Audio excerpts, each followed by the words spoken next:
ایک نیا ٹرینڈ آیا گستاخی کا جو اس معاشرے میں کبھی نظر نہیں آیا تھا. اس کا تعلق ہے سوشل میڈیا سے, وہ سوشل میڈیا سے جڑا ہوا. اب یہ ہوا کہ الہاد دلوں میں تو موجود تھا. مولانا عبد الماجد دریابادی معروف مفسر قرآن ہے نا جی, اور پہلے بھی وہ عالم دین تھے. پھر یہ ہوا کہ وہ تشکیک کا شکار ہوئے.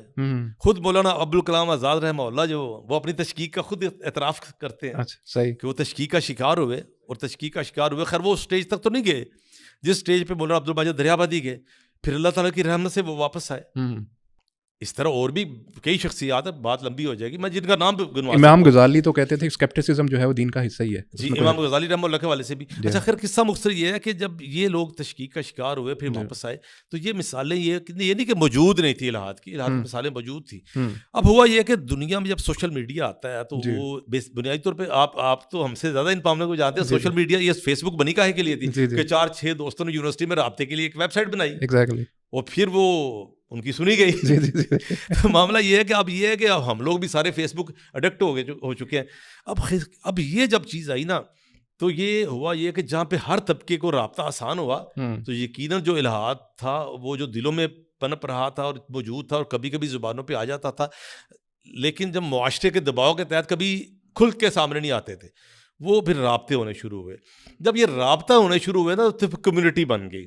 اب کمیونٹی بنی ہے تو میں آپ کو بتاتا ہوں ہوتا یہ ہے کہ انسان اپنے ماں باپ کے ڈر سے, ماحول کے ڈر سے, چیزوں کے ڈر سے چھپا رہتا ہے. بالکل ایسی ہے. لیکن جب وہ ایک خاص ماحول میں جاتا ہے نا, بس ایک دوست سگریٹ نہیں پیتا, کہ بندہ سگریٹ نہیں پیتا, باپ کے ڈر سے گھر سے نہیں پیتا, لیکن رات کو پھر چھپ کے نکلتا ہے دوستوں کے مجلس میں جا کے, وہاں جا کے وہ پورا اپنا شوق پورا کرتا ہے. تو یہ پھر خاص دائرے میں جا کے پھر یہ ہوا کہ فیک آئی ڈیز, پھر بندے کو احساس ہوا. اب ہمارے معاشرے میں بھی یہ چیز آپ نے دیکھی ہوگی, جب ایک بندہ اپنا مسلک بدلتا ہے نا تو وہ جب مسلک بدلتا ہے تو وہ پرانے مسلک کے بارے میں کیا سمجھتا ہے, وہ سمجھتا ہے کہ یار میں گمراہی تھا. اب دیکھیں کئی دفعہ اس طرح کی چیزیں آپ کے سامنے آئی ہوں گی کہ ایک غیر مسلم یا یورپ سے کچھ لوگ مسلمان ہوتے ہیں تو وہ پریکٹیکلی ہم سے زیادہ بہتر مسلمان ہوتے ہیں. بالکل ایسی اس کا بلکہ ہمیں دیکھے وہ کہتے ہیں یار تم لوگ کیسے ہو.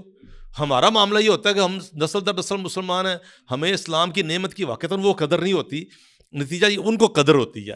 اس قدر کی وجہ سے نا وہ بڑی محنت کرتے ہیں, بڑا جوش میں ہوتے ہیں. اس کو یہ کہنا چاہیے, یا یہ میں مختصر کر کے مثال دوں گا, بات لمبی ہو رہی ہے, کہ جب فٹ بال کا یا ہاکی کا میچ ہو رہا ہوتا ہے تو بیچ میں نا وہ ایک کھلاڑی بدلا جاتا ہے. وہ جو 12واں کھلاڑی ہوتا ہے نا, وہ جب آتا ہے نا بیچ میں وہ بڑا پرجوش ہوتا ہے, کیونکہ وہ باہر بیٹھا ہوتا ہے, بے چین ہوتا ہے, یار میں جاؤں گا, میں یہ کر دوں گا. تو مسئلہ یہ اسی طرح مسلک بدلتے نا لوگ, آپ دیکھتے ہیں وہ عام پہلے والے موجود لوگوں سے زیادہ پرجوش ہوتے ہیں. بالکل. تو یہ جو ہمارے ملحدین ہیں نا, انہوں نے ان کے دل میں دماغ میں بیماری تھی. جب ان کو ایک پلیٹ فارم ملا, دلوں کی بیماری سامنے آئی, زبان پہ آنا شروع ہوئی, پھر ان کو پتہ چلا فیک آئی ڈیز کے ساتھ بھی, ایون کہ اپنے آئی ڈیز کے ساتھ بھی ہم یہ کچھ بول سکتے ہیں, یا ملک سے باہر نکل جاتے ہیں تب یہ پھر بولنا شروع کر دیتے ہیں. تو یہ گستاخی کی ایک نئی قسم سامنے آئی جس سے معاشرہ آگاہ نہیں تھا. اب جوں یہ وقت گزر رہا ہے اور ان کے رابطے بڑھ رہے ہیں, ان کی کمیونٹی بڑھ رہی ہے, اس کے بعد یہ ہے کہ میں یہ سمجھتا ہوں ایویڈنس تو ہمارے پاس اس طرح موجود نہیں ہے کہ بندہ یہ پن پوائنٹ کر کے یہ پیپر آپ کے سامنے رکھتے, لیکن شواہد موجود ہیں, شواہد موجود ہیں کہ ان کو پھر باہر سے بھی سپورٹ کیا جاتا ہے.